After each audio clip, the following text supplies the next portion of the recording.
Hi guys, here's a little video on the Husqvarna battery powered whippersnippers, or line trimmers as some guys call them.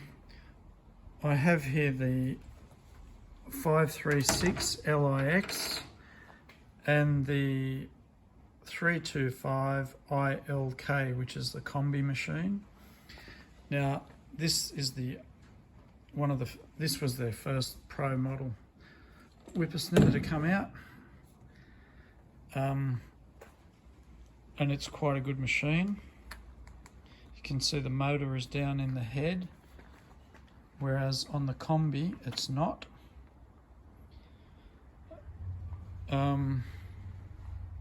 Things I like about the older machine, which it's a great little machine, and I know some fellas have used this machine as their main whippersnipper for a couple of years now. And one in particular, he runs about 6 of the BLI 300 batteries, which gets him through a day easy, and he has flogged it to death and he absolutely loves it. I don't use mine as much as that. Reason being, I found it just a little bit underpowered, and I've only got 2 BLI 300s and 1 BLI 200. So when you're doing 10-15 lawns a day, that wasn't quite enough to get me through a day. But great machine. Things I don't like about it: as I said, it's a little bit underpowered, but quite enough power to do regularly maintained lawns. On the switch here, it has the on-off eco mode, and that button there reverses the rotation. So guys running petrol machines are used to the direction being anti-clockwise of the head. The default with this one is clockwise, so this is one little problem. When you switch the machine on, you have to press the rotation button to get it to spin the other way to feel more comfortable. Not a big deal, but just a little niggle. And eco mode I've never used.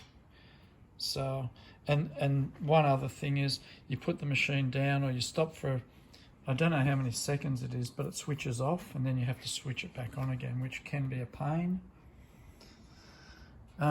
The handle, I don't know why they don't put decent quality handles on these machines. I mean, they're made for professional users.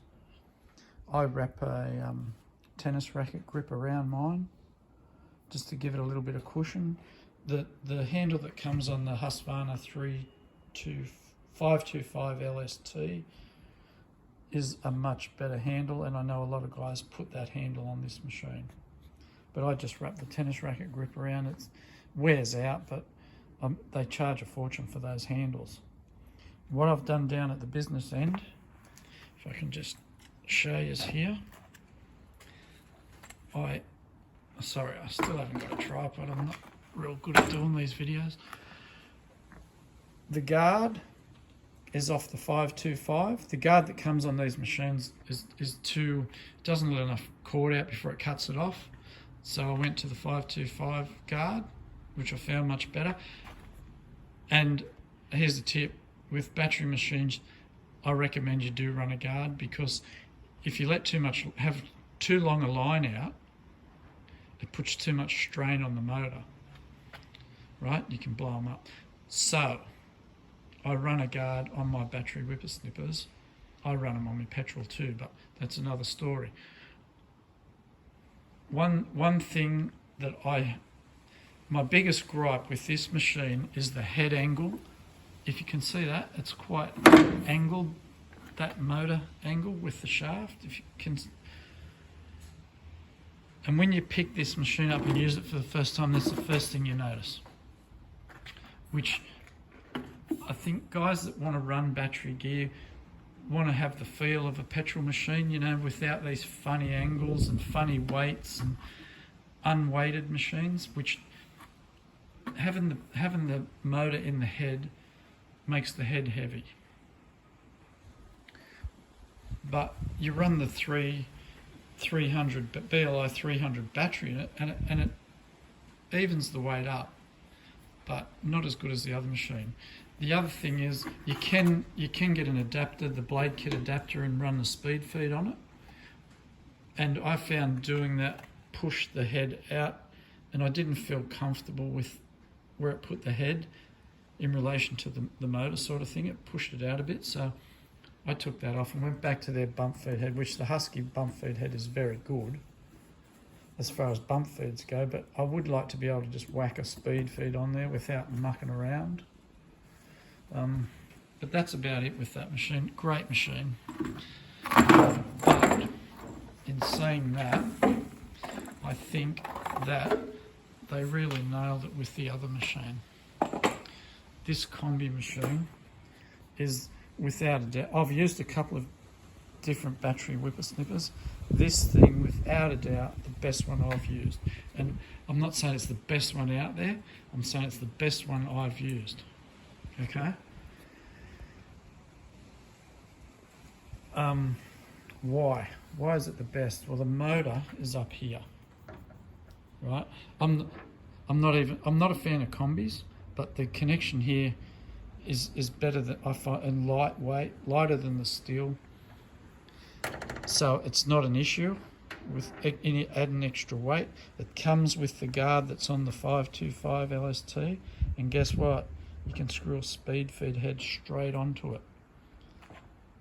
No mucking around. Here I've wrapped the racket, tennis racket grip around the handle again. As I say, they're supposed to be professional machines, and they put these crappy plastic handles on that. Vibration's a major thing when you on the body when you're using these types of outdoor machines. Not so much on battery powered machines, but definitely on petrol. All right, what have I done here? What's this? I put a cable tie here because it's a 3-way safety switch, which I don't like. I like to be able to pick my stuff up and use it, not have to push buttons in. And so I cable tied that.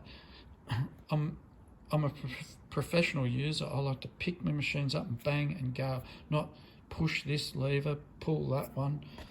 So that's what I did to override that. Some people like it, I don't. I'm the only one that uses it. No one else is around it. No one's going to touch it but me.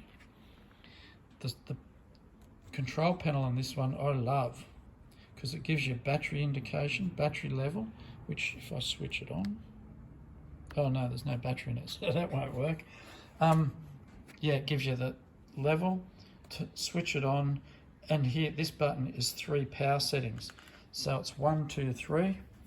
I run it on 2, never on 1, and only on 3 if I hit a bit of thick stuff or the edge is a bit hard. For regularly maintained stuff, this whippersnipper is just brilliant.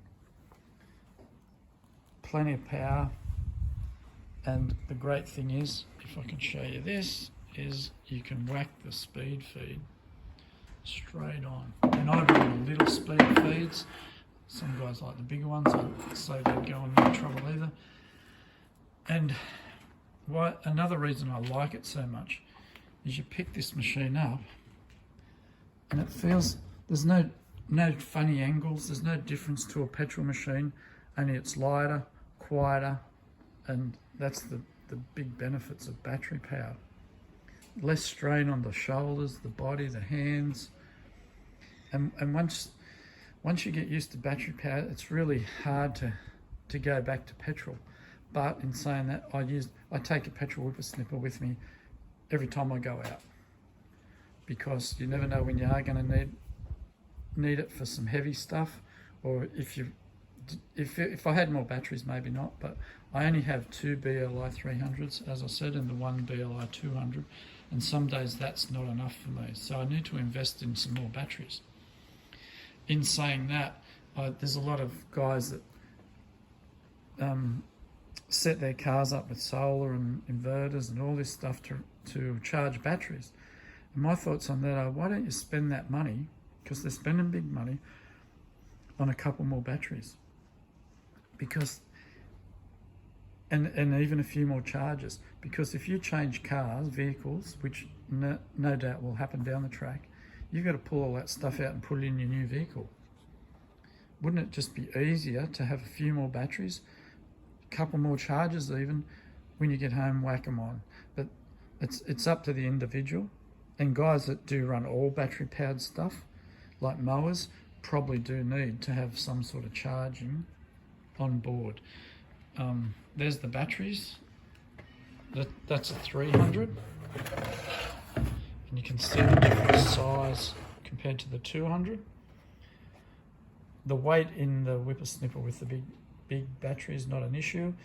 I like to use the small battery in my hedge trimmers.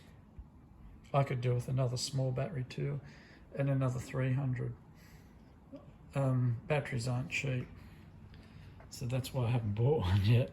But anyway, the only fault, and it is a fault with these batteries, and it's only on the 300s that I've found, these clips where they lock in. So you hold it and squeeze those clips in, they lock. Well, they'll get a little hairline crack in here. And it's only hairline, and you can't get them out. They become a real pain to get out.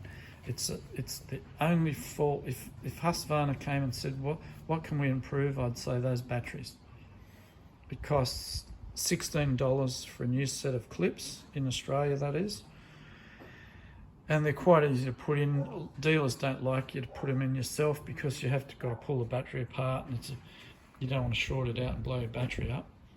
But if you know what you're doing, they comes with good instructions, the new clips, and you can do it yourself pretty easily. The dealers around here do it for free, and the last lot I did myself, and it was no problem at all. Anyway, I hope that helps. I have used the Stihl FSA 90, I think it is, battery powered whippersnipper, and it had the motor in the head, and I hated it. It just was so unbalanced. But I know guys that use those machines and love them, so that was just my opinion of it.